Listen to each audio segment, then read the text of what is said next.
Why is fentanyl so attractive to people? They don't care if they kill every American in the United States. It was hell for my family and hell for my son. This drug is so evil that it really sees no boundaries. Why do you think we're not hearing more about this? We are witnessing the largest U.S. intelligence failure since 9/11. This will not get better until we go after the cartels and their labs.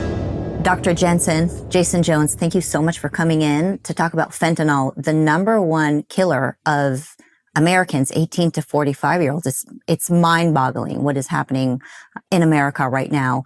What I'd like to understand is, why is this happening? Where is it coming from? And really, what can we pragmatically do about it? And I couldn't think of a better duo for this conversation. Dr. Jensen, you went through a personal experience, which we're going to hear about in a moment. And Jason, you have been fighting on our borders to try to stop the influx of crime as well as fentanyl into America. And I just would love to just flesh out this very important conversation and in some ways make this into a public service announcement so that families like mine can better understand how to deal with fentanyl and what to do to serve our communities and our children. So as we get started, Dr. Jensen, if you don't mind, you had a hell on earth experience with fentanyl. I think that would be the word. If you're okay opening up and telling us what has happened with your family. Sure. So my wife and I are sort of physicians, live in a relatively modest-sized town, middle class. You would think, what could go wrong? But when our son was young, ended up getting exposed to substances early, and we didn't quite realize what was going on, and it progressed over time, and his life started falling apart, and he struggled. And we knew he was having trouble with alcohol, but then I got a call one day from my wife saying his fiance's found him down in the garage. She's trying to resuscitate him. And I thought, oh, he's probably drunk again. It'll be okay. But I better go over there just in case. And I had just gotten to my car and was about to drive over when I got a second call. And all I remember was, he's dead. And so I rushed over there. And by the time I got there, it was just the police and my wife and his fiance and her little girl, because the medics, there's nothing to do. And so that was sort of the end of a 15-year journey for him that started when he was an early teenager. And I was fortunate enough, if you want to call it fortunate, that when he went through one of his addiction hospitalizations, made him do a diary of how this had happened. And it started when he was 10 and he was visiting some kid, and they got into the alcohol of the parents who weren't there. And then when he was 15, he started smoking marijuana and having drinks once a week. And then we ended up having, we used to house hockey players. And then we ended up one who I just couldn't stand. And it turns out he was not a good kid. He was into drugs. He was a bad influence on my son. I'd wanted to kick him out, but he didn't. And then my son got injured playing hockey and got prescribed in a prolonged periods of opioids for that. And between him feeling good about it and then this young man who was living in our house, from there it was a steady addictive spiral for him. And he went from being somebody who had a purpose in life and wanted to do something to essentially failing at almost everything because he was compromised by drugs and alcohol. And of course, then when you're failing, you need things to make you feel better. So why not more drugs and alcohol? It worked out so well the first time, right? And it just kind of went down and down from there. And we thought he was over it. We thought he was better. We'd reconnected. And then this happened. And it's happened to plenty of young people in the medium-sized town that I live in. And it's to say that this steals your life, even if it's almost worse if you have to deal with it for 15 years. and you watch your dreams fall apart than if you just go. But I can tell you that it was hell for my family and hell for my son. Yeah. So it's definitely something I would not want to wish on anybody. Both you and your wife are well-known physicians at Mayo Clinic. And I remember when you shared the story with me, you shared that your son had a career. He was a nurse. Yeah. And so what was so shocking to me when you described that your son died from fentanyl was that he would have known that fentanyl is really dangerous for him. And here we are, basically a family in the medical field, top-notch family that really deals with this reality that fentanyl is a drug that sees no borders, right? It doesn't discriminate. And we're talking about a family that, to me, it was just so shocking that you guys went through that. When you said that you were shocked and surprised that he died from fentanyl, did you not know that he was on drugs? So he had he had an alcohol problem, and then he had a problem with oxycodone. And the problem is oxycodone is really expensive, and when you lose your job because of your addiction, and now you can only get jobs that pay pretty low, you can't afford to buy oxycodone, so you end up buying whatever you can get from the dark web, which is a lot cheaper. But he probably didn't even know it was fentanyl. He just thought he was getting a narcotic. And so that was I think what happened was, if he was taking a prescription, then he knew, how much to do and all that. But that's a really expensive habit when you become habituated. And so what ended up happening to him for sure was he bought something from the dark web, thought he could handle it, thought he knew what it was, and it ended up being fentanyl. And that was it. What I've been hearing from many of my friends, and it's pretty shocking how many people I know who lost children to fentanyl, and I don't like to call it overdose because it's not a matter of overdose. It's not a matter of taking too much of it. It's a matter of taking it to begin with. So, we call it poisoning, right? The journey in cases like families like yours is that a child or a person, oftentimes a young person, gets injured and has incredible pain, and they're prescribed an opioid. And oftentimes it goes longer than a week of being on this opioid. And so they become addicted, and the addiction turns into them needing more, and then them going from a prescription to finding it somewhere illegally on the streets. And it sounds like that's pretty much what happened to your son. Even though he knew how dangerous it was, the addiction was so strong that it caused him to lose his life. I don't know if my son's an exception or not, but he was like one of these overconfident young guys who thinks they can handle it, right? Mm-hmm. They know it's a problem, but they're like, well, it won't happen to me, because I know how to handle this stuff. And, you don't. Right.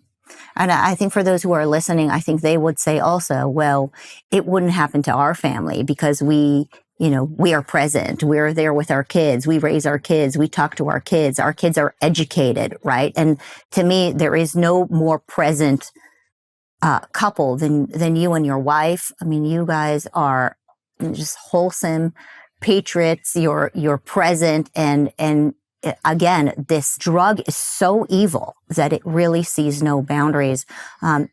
Jason, I want to talk a little bit about some of your work and how this evil drug is making it into America.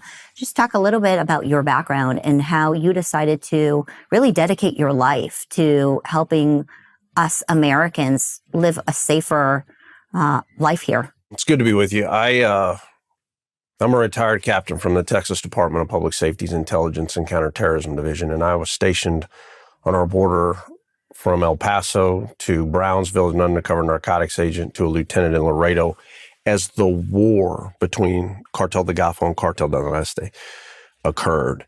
And then I became a captain at headquarters, building relationships with U.S. intelligence agencies to go after the cartels in Mexico for what they were doing to migrants and Mexican citizens. And I was so pissed off, and I'll be very frank with you here. that their evolution into what they had become, from organized crime into an insurgency, into terrorism, and where we see them today as truly a parallel government, was not getting out to the American people, because all that we're talking about here right now was foreseeable.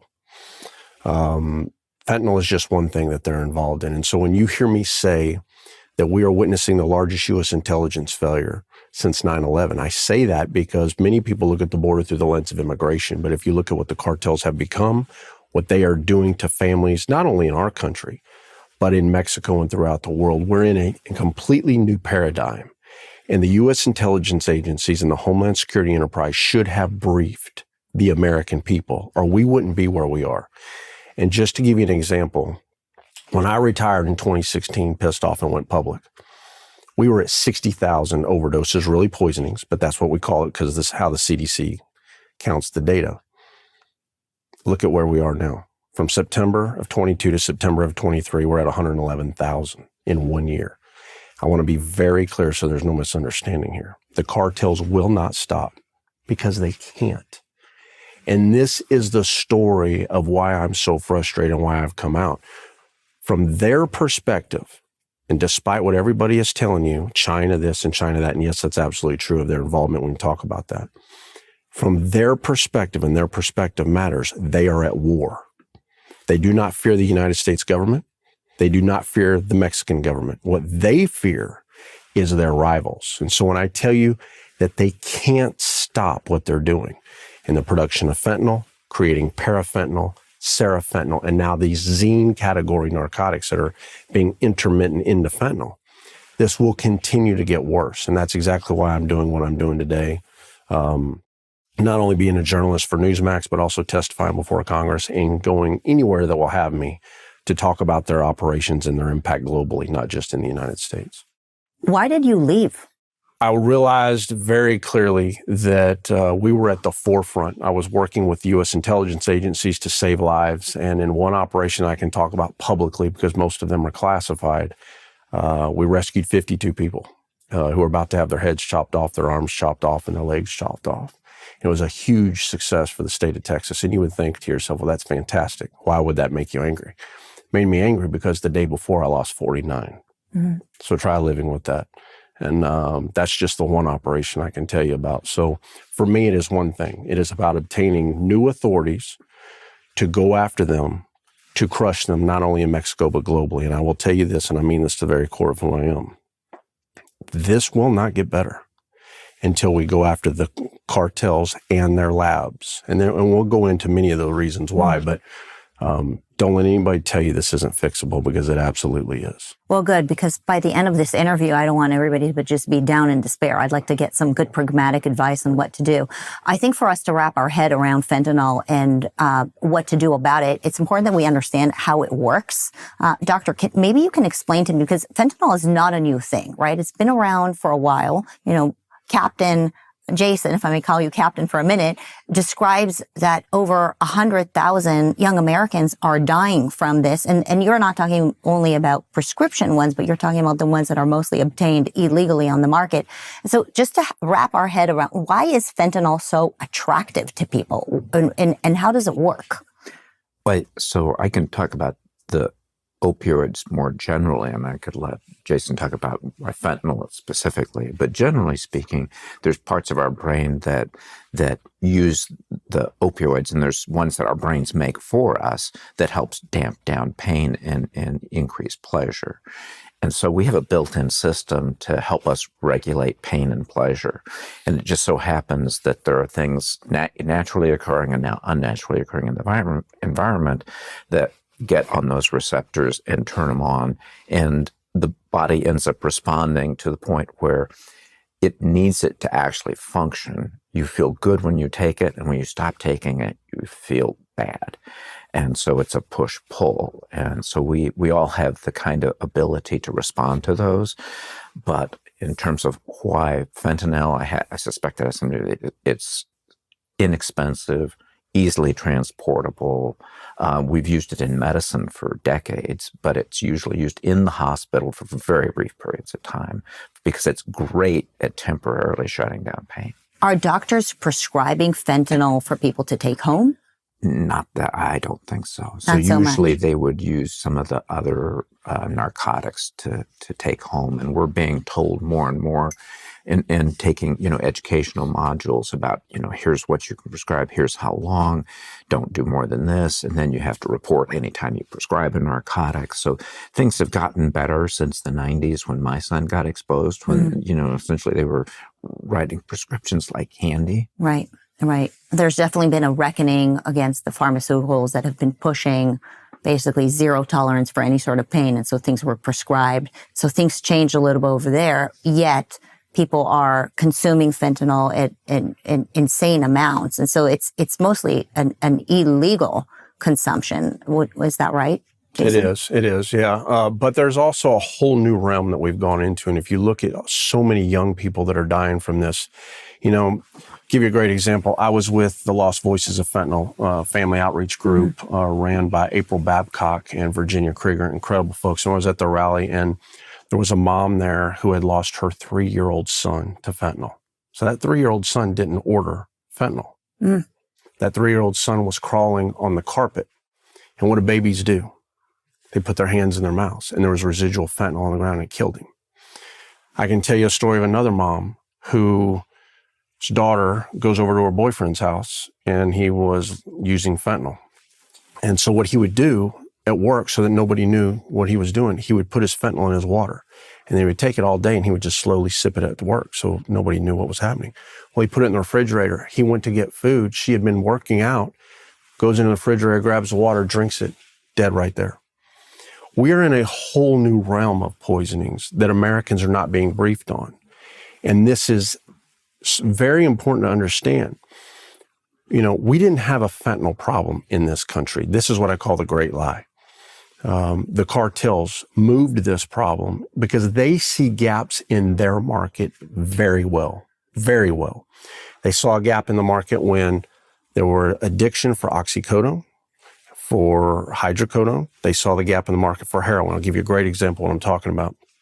In Kensington, where we have one of the biggest open air fentanyl markets in the country.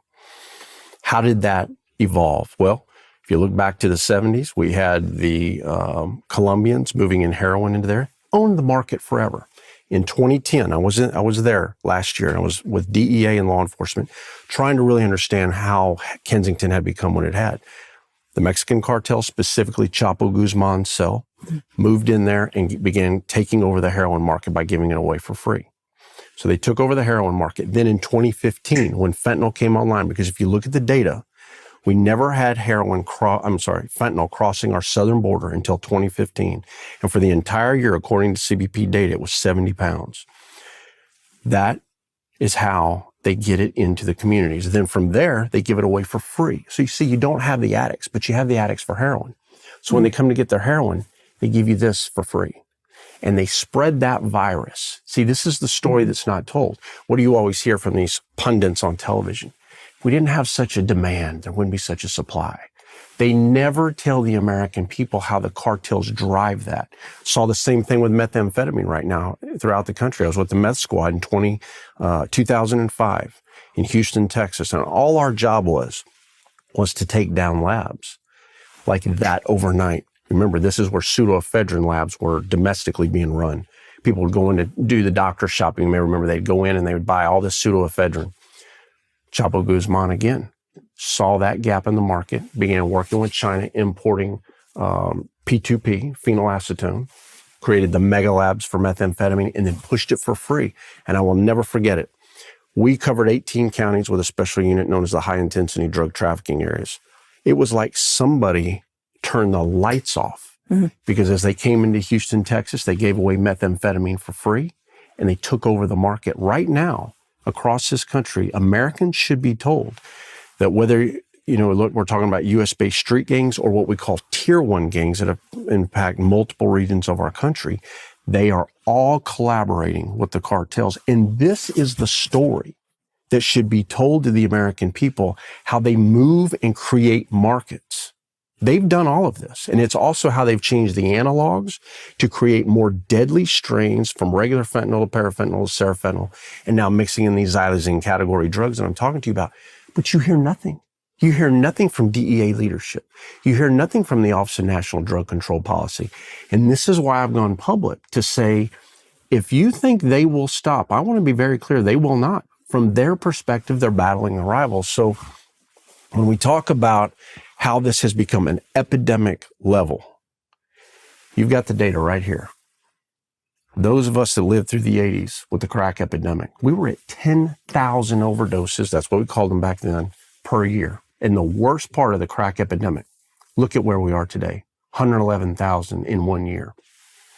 Unprecedented. The question that comes to my mind is the cartels, they don't have a nefarious agenda other than making money, I'm assuming, right? And so why would they put fentanyl, knowing that the tiniest amount, I mean, the doctor explained to me earlier when we were walking in here, that the tiniest amount, just the wrong dosage, by the tiniest amount can kill someone, right? And so presumably they know this. Why would they put something that would kill their own clients? Then they have to just create another market. And when you're talking about xylazine, or how they call it trank now, I mean, that stuff is just, I mean, that's nasty when you see what it does to a person's body.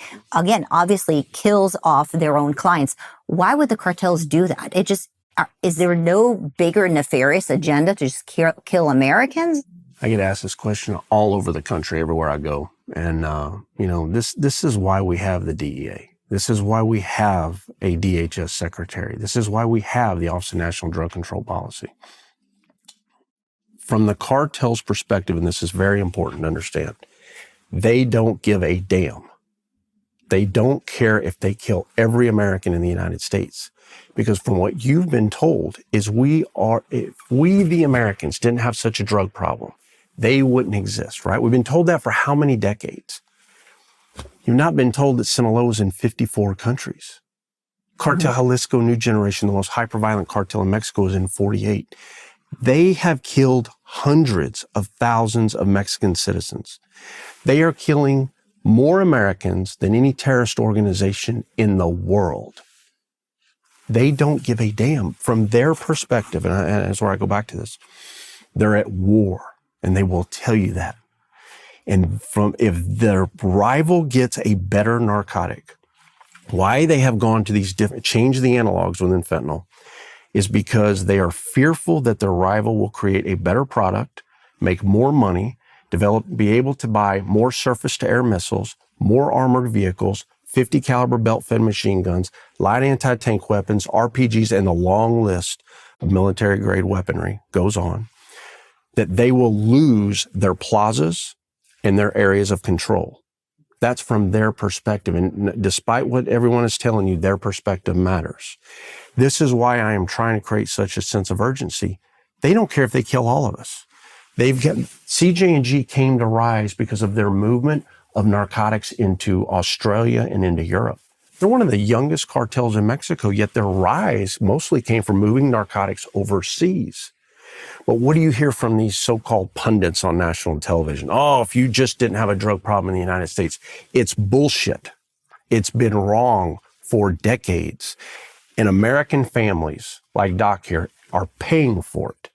Well, I just want to better understand. So in their mind, they're in competition against other cartels. Exactly. And so they need a more potent drug because their base is possibly not feeling as strong of a hit from, let's say, the original fentanyl, so they need to put more fentanyl in, or they need to change the analogs to create a stronger one. Exactly. Right. So what's happening is, and when we talk about pills, they move powder into the East Coast mostly. They move a lot of pills into the West Coast. Sinaloa is the #1 mover for deadly fentanyl into the country. Most of the fentanyl we're seizing in Texas right now is what's called parafentanyl. It doesn't mean it's so much stronger. It just means they've changed the analogs and how they make it, leveraging chemists right out of universities that they've hired. So if you look at the pill presses that they're using, they're pushing this stuff out by the tens of thousands of pills. So you're just saying they're just going to try to make it more potent, and then the Americans are the guinea pigs. That's exactly That's right. what you're saying. So they don't really care. They just and the Mexican compete. And their own citizens and others around the world. But the problem is that where have we been focused for the last 20 years? Middle East terrorism. So when you hear me say this is the largest U.S. intelligence failure since 9/11, they are the synergy. They are the synergy behind not just drugs, but also so many other things. If you want to move a terrorist into the United States from the Middle East, who you got to work through? They're them and their alien smuggling organizations. Right. But what are we all told? They're just those drug traffickers. The same story you've been told since the 1980s. And so this is how we have gotten where we are today. And this is exactly why I'm trying to get it out, because I can tell you with everything I am, this is the beginning. This is not the end. Oh, who do we point the finger at? I mean, I'm sure, obviously, we have to have self-reliance and first think about ourselves. But is China behind this? Because China is claiming that they're just selling the raw material, and the raw material could turn into anything. So China is saying, well, this is not our fault. We're not trying to kill Americans through fentanyl. We're selling raw products. Mexicans are basically saying, of course, we're not trying to kill Americans. We're working with Americans, even though their current president is nationalist. So part of what he has to say is that he's not a fan of Americans, but they're basically saying, well, no, that fentanyl is so small and so difficult to track. You can't blame us for not finding it. And so therefore, supposedly the Mexicans are doing everything they can to stop it from making it into the United States. When you talk about intelligence failure, is it that we don't know where it originates from, or is that we are not doing enough to prevent it? Yeah. What do you mean by intelligence failure? Yeah, they know what is happening. They know how, when I say they, the U.S. intelligence agencies, they know what's going on. I can assure you that because I made sure they did for many, many years. And what I found is it's not a conspiracy. It really isn't. We have a major leadership problem. Look, I have briefed everyone from senators to congressmen on both sides, state reps across the country. And this will stun many of your viewers. If you're on the left, you learn what is happening from MSNBC and CNN. If you're on the right, you learn about it from Fox News and other far-right news organizations. When I sit down with them now, and I brief them privately, and I do this all the time, the very first question I ask them now is this: when was the last time you were briefed, either classified or unclassified, by the U.S. intelligence agencies on what is happening? You know what the answer has been for me? You're going to be stunned. One told me, Jason, I was briefed by a former guy with CBP who hasn't been on the border in 10 years. So unless you're in certain select committees, you are not getting the classified briefings. Going to the border, taking a tour in a helicopter and riding on a boat is not a briefing on what the evolution of these cartels and how they have what they have become in Mexico as a parallel government. And it is why we are where we are. And in fairness to the Mexican people, it is why they have lost hundreds of thousands of people. Now, when you talk about China and China's involvement in this, I want to be very clear here. China is the global leader in the production of fentanyl. They are the global leader of money laundering to terrorist organizations and the cartels. And they are the global leader in the pushing of chemical precursors, not only into Mexico, but around the world, and in the manufacturing and production, period. Now, let me move that to a side for a second, because if you listen to the U.S. intelligence agencies, all they're going to tell you is China, China, China, China. From the cartel's perspective, they've already evolved around them. They're working with India, Pakistan, and Bangladesh to import chemical precursors because they know we could at some point stop that. They've been preparing for this for years. They're also ready for many other exceptions if we get the terrorism designation, rebranding, renaming, to try to avoid these things. These are not people with tattoos on their forehead. These people are no joke. They go through basic, intermediate, advanced training. They are run by attorneys, lawyers, and accountants, and they're operating globally. And I will say it again and again, if we don't get the authorities we need, which is exactly why I'm trying to get the terrorism designation to go after them, because I want to be very clear to your audience, very clear. They won't stop because they can't. And for us here in the United States, and for families like the docs and many, many others, this is going to get worse before it gets better. So I want to get into what we can do from the perspective of self-reliance and what we can do internally here, nationally, domestically. But I have one more question internationally, what needs to be done. And so your vision is that we designate the cartels as a terrorist group for essentially harboring terror and bringing fentanyl and all of that. But if the United States of America designates the cartels as a terrorist group, then now Mexico is essentially harboring terrorists. Is that really the issue here with the international relations dilemma? Is that why the United States is not doing this? What is the reason why our government is not designating them as It's terror really group? not a conspiracy. I'll tell you, I've been at it since 2016, and I used to think that, it was all these things. I will just tell you, we're broken. We're broken as a country. There's a lot of concerns of commerce from the Mexican government's perspective. I'll tell you right now, and everyone knows this within the agencies from U.S. intelligence agencies to federal law enforcement to those of us who have been working this for 20 plus years, corruption is at the highest levels. When you sit down with the cartels and you say, what's the difference between the government of Mexico and the cartels, they'll laugh at you and they'll say, there is no difference. We're all one and the same. What is the difference between the government of the United States and the cartels? So there's still a big difference. Thank goodness. Thank Still God. a big difference. But if we wait, and I say this all the time, all you have to do is look to Mexico to see what is coming here. You see it in the violence. You see it in the poisonings. It's across the board. But I will tell you this to answer your question. I know the law enforcement side of this very well. We have to have new authorities to go after them, because trying to do what we have done for 50 plus years is never going to work. Our law enforcement model, yellow leveraging Fourth Amendment, was never designed to take on the world's problems. And we've tried to push that out into the Middle East terrorism area, and it didn't work. So why am I trying to get the authorities for the foreign terrorism designation? Because it puts speed in the system.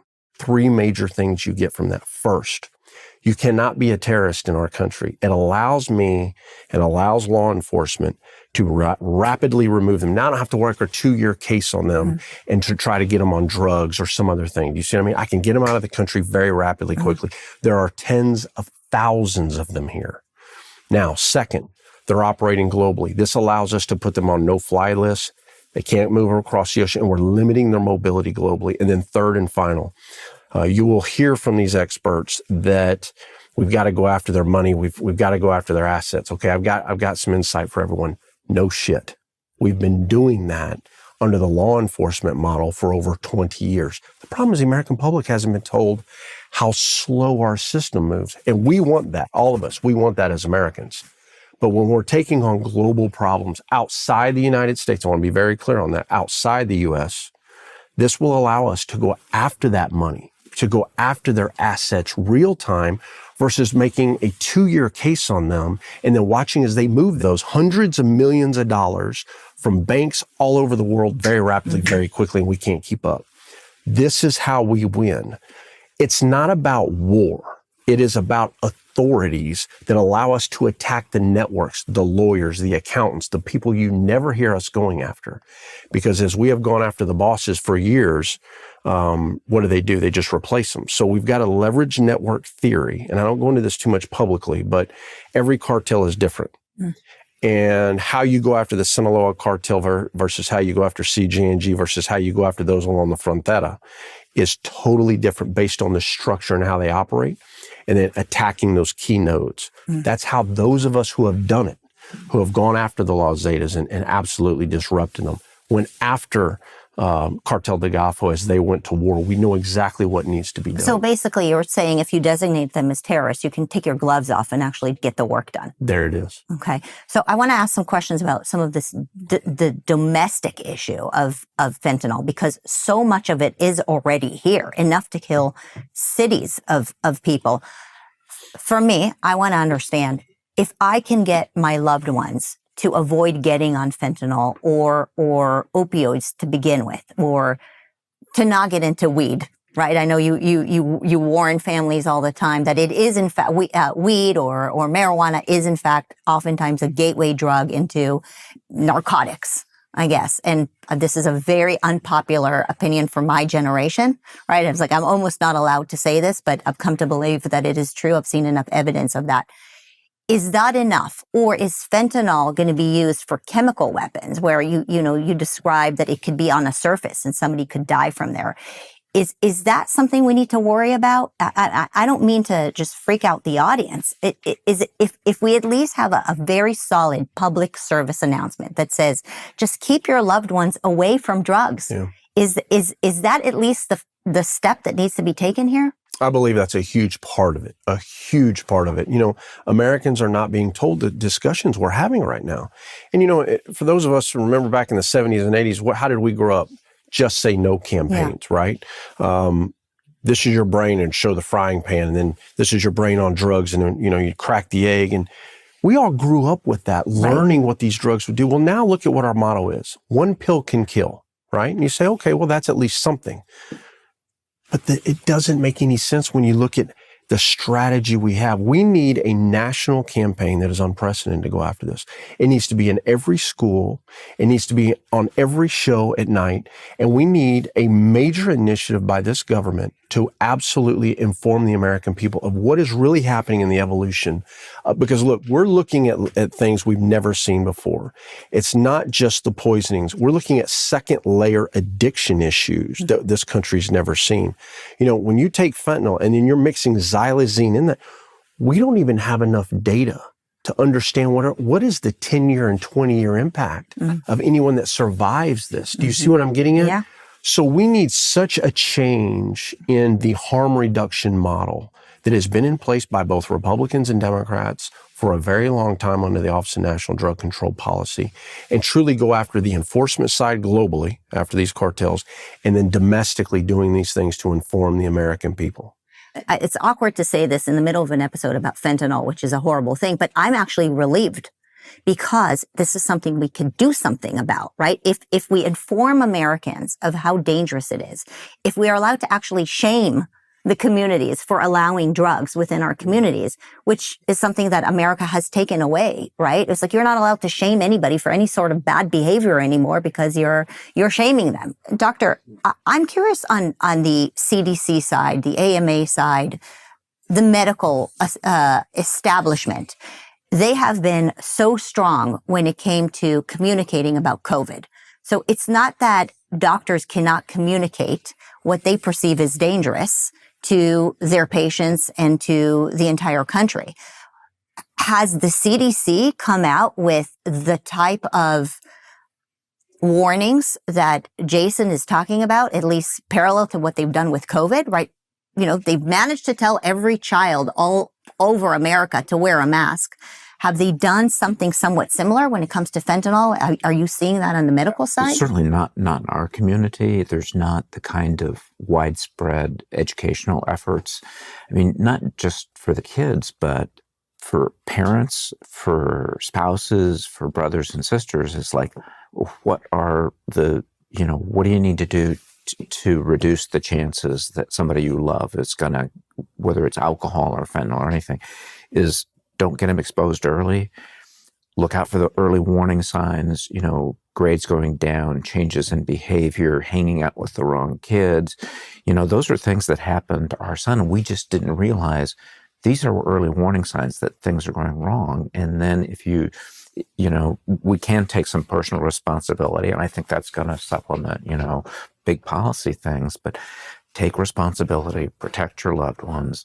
And if you suspect something, challenge them. And it's going to be uncomfortable. You're going to get pushback. They're going to be angry. It's going to be uncomfortable. But if you suspect something is going wrong with your child or your loved one, get them out of that situation. That's the best thing you can do. Is if they're hanging around with the wrong kids, get them out of that situation. Move if you have to. I mean, there's a lot of, reading now going back to say, geez, all this stuff happened to our kid. It's happening to kids all over the country, and parents don't know.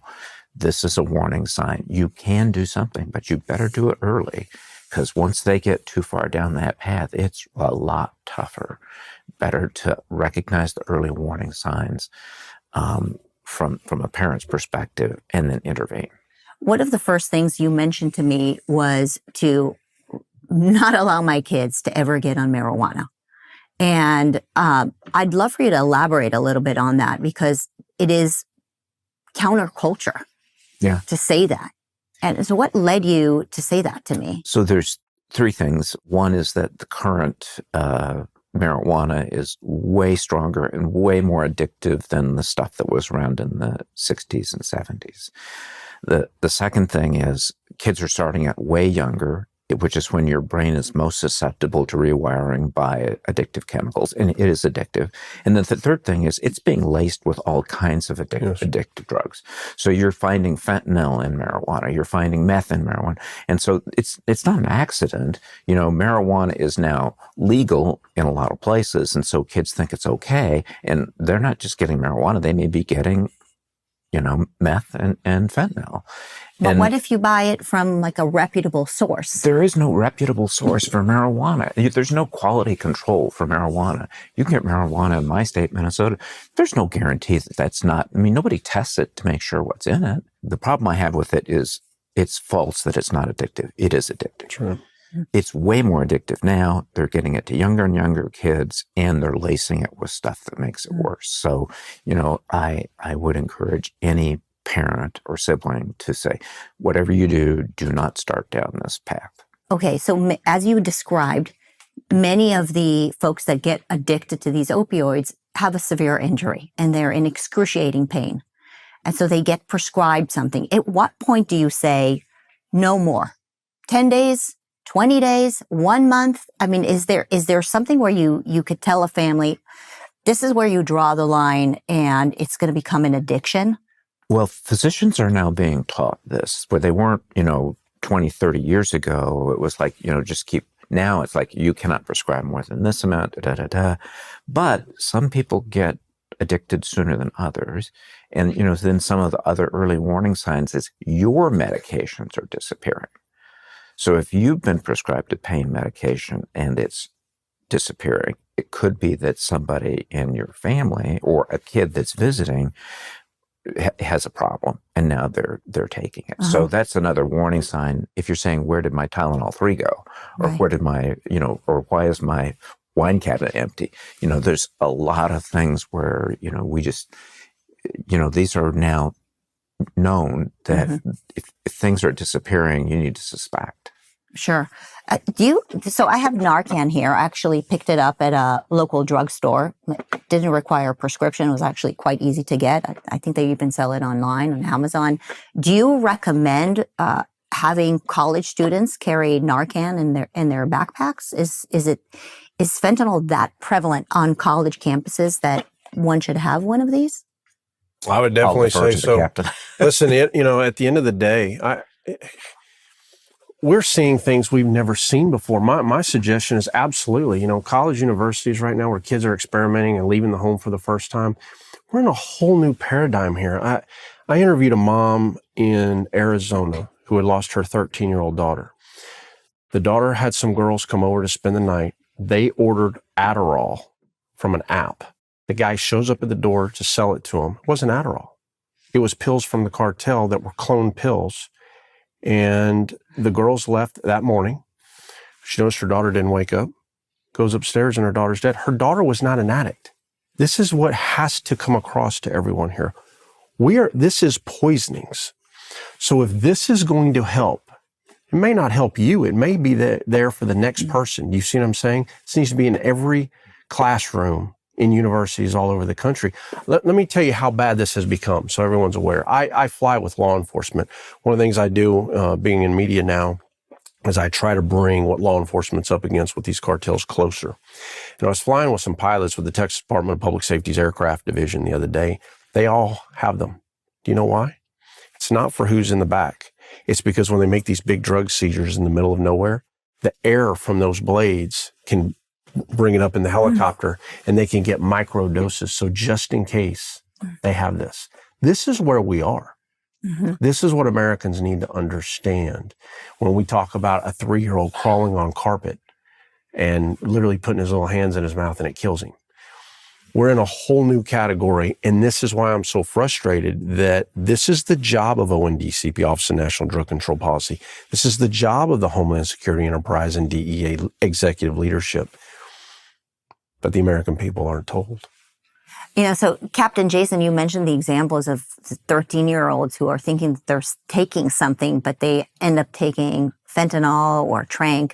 And I can't help but think about all these young people who are on these mental health medications, whether it's benzos or antidepressants or medication that helps you focus. I know of an example of somebody in Los Angeles who ran out of her antidepressant medication. And so she went online and she ordered a pill and she died from fentanyl, not realizing that she's going to be taking a drug that's going to kill her. And I'm wondering, from what you're hearing, are kids who are prescribed mental health medications, are they reaching out? Is that what you guys are seeing also in some of the emergency rooms, an increase in the number of deaths from fentanyl where people didn't realize what they're actually taking? Oh, I'm sure that's a lot of that. People got a pill from somebody that they didn't know, or they did know, but it didn't come from the pharmacist, and it's a counterfeit pill that has poison in it. But you did mention there are a couple of medications that we use for psychiatric indications that actually are addictive in themselves, and those would be the medications people take for attention deficit disorder or sleep disorders, and then the things people take to reduce anxiety. So even though we consider them psychiatric medications and they can be prescribed, they can be addictive. Now, the antidepressants, not so much, but I mean, whatever you do, don't take a pill that didn't come from a pharmacist directly.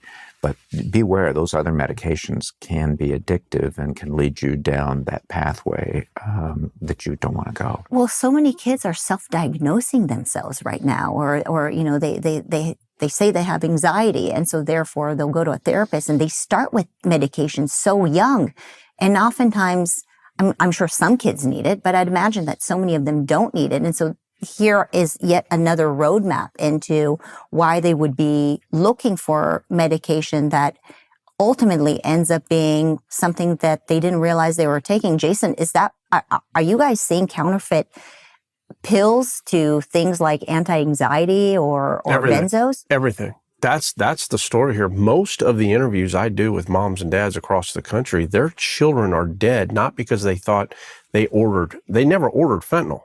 They ordered something else that was delivered, and that's what killed them. They never thought they were taking fentanyl. I think this is the story, too, that's very important that we discuss, because the clone pills coming from the cartels are incredible. You can put, and I've seen this, the little blue pills side by side. One is a cloned fentanyl pill from the cartel labs. Another is an industrial grade pharmaceutical pill. You cannot visually tell a difference. Sometimes a little lighter in the coloring, in the color dye that they use, but you would have to be an expert on that to understand that. So this is the real story. And what is happening too in these industrial grade presses that they're using down there, when they're stamping them, they're pushing out so many at a time, they're not cleaning the stamps. And this is how you get a hot pill. And they're just pushing this poison out. What's a hot pill? A hot pill is a loaded pill. When they're pushing this poison, right, and they're building it, and they're making it into these little blue pills that you see coming across the border, they're pushing these out by the tens of thousands in mass production. Well, they're not cleaning the pill presses. So what happens is you get a load up of a little bit of fentanyl. Now you stamp it again. Now you got a hot pill. DEA says that right now, 60%, now think of this, 60% of the fentanyl pills crossing from Mexico into the United States are hot pills. Think of that. So you're truly gambling with your life when you're taking these pills from these cartels. Why do you think we're not hearing more about this? Leadership. Are they just focused elsewhere, or? They are. Look, right now, if you look at where ONDCP is, it is a harm reduction model. And that harm reduction model in your own data right here shows the level of failure. So to me, I don't care left, right, up or down. It doesn't matter. If it's not working, you don't do it. And I'm a big data guy. That data drives everything I do. And when you look at this arc and you see the number of poisonings in this country, we've never been here, not even close. The other part of this is you can look at the data from CBP. Very important for your public, for the audience to understand. What that data represents from CBP is the wave of narcotics against the nation, okay? Then you have another layer that you have to look at, and that's domestic seizures by law enforcement amongst the 18,000. Right now at the second highest it's ever been. Then you have a third category, the overdose deaths, which you have right here. When you have all of this the way you do, what that tells you is that production in the synthetic labs or in the labs making this synthetic product is too much for our system. Our strategy doesn't work. And so we can't arrest our way out of this and we can't seize our way out of this. And that's exactly why I'm trying to get the authorities that we need to go after the labs. Because in the old days, you were stuck with a growth cycle, right? You had to grow cocaine or coca, you had to grow poppy, you had to grow all of these things in order. And so you had a cycle to that. The labs of today, people need to understand, it is only limited by the amounts of chemical precursors that they are getting. So these labs are running 24/7, 365. They never shut down. And that's why we're losing so badly at all levels. So what I'm basically hearing from you, there's stuff that needs to be done on a national level, right? The government needs to designate the cartels as terrorists, but there's stuff that could be done by us, by communities, by warning our friends and our family members of how dangerous it is to take any drugs whatsoever, by holding our doctors accountable to not overprescribe, by being more careful with our medication and our medicine cabinets, possibly lock those medicines up, right? Is there anything else that I'm missing? What else can we do to be more self-reliant, to take care of ourselves and our families and our loved ones so that we don't fall into this evil drug addiction? I would say that and I truly mean this, we're in a place we've never been before. You know, when we talk about at our age, when we grew up, kids experiment. That's what they do, but they shouldn't be dead over it.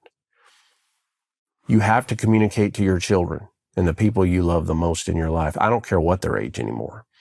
You can't take a pill from somebody that gives you something because they could have gotten it from someone that they are not aware of. If it's not coming from a doctor, do not take that. There is no such thing as a trustable source. That's of exactly drugs. right. That's not today. What you just said, Yeah, right? absolutely. There is no such a thing. I want to talk about non-despair, and I want to talk about the service, because both of you have been through hell on earth with what you've seen, the stories that you've collected, what you personally experienced with your children. How do you function? How do you move on? How do you live on? Is it through your service to people around you that you're able to pick up and be strong? You know, how do you recover from what you've experienced? You know, my hope is that if, you know, it's tough to share stories of your life where you feel like I've failed. But, you know, my hope would be that if somebody, just one person says, oh, I recognize that. That's my son. I need to do something right now. And you know, if I can just save one person from going down the road that my son went down, then that's a good day for me. Yeah. I think it sounds like the captain has a bigger job but a bigger win in the end if he's successful. But for me, it's like you can get through almost anything if you can find a way to use that experience to make things better. Yeah, there's healing through service. I'm sure it's never complete healing, and I'm sure you and your wife always feel like there's a hole in your heart. But everything that you do to serve the public now and to warn people is, you know, a big part of your legacy. I really appreciate that, Captain. I have been the guy that goes to your house, knocks on your door, and tells you the person you love the most in the world is never coming home. I've done it so many times. Sometimes I remember these families collapsing in front of me, and I think about it. How did I even forget that for a little while, right? And there is a reason why I'm doing what I'm doing. I want everyone to know that I know our enemy very well. I know it better than most in the U.S. intelligence agencies because I've been focused on it for so long. And success to us moving forward is getting this terrorism designation. It's getting these authorities. And I want families out there to know when they begin to see change, that we're on the right path. First, it is changing our domestic policies to really illuminate to the American people what's happening. Second, it is when we get the authorities to go after them. But there's a third part to this, and that is that we are going to get it done. It's not a perception. We will get it done. To what degree of damage will happen to so many families, I don't know. And I don't know how long it's going to take, but I will tell you this, we will get it done, and we will get the leadership we need. into these cartels and for what they have done to so many families in this country, so many families in Mexico and around the world. God help them. And I mean that, because we are going to create a unified command of the finest warriors around the world who operate clandestinely.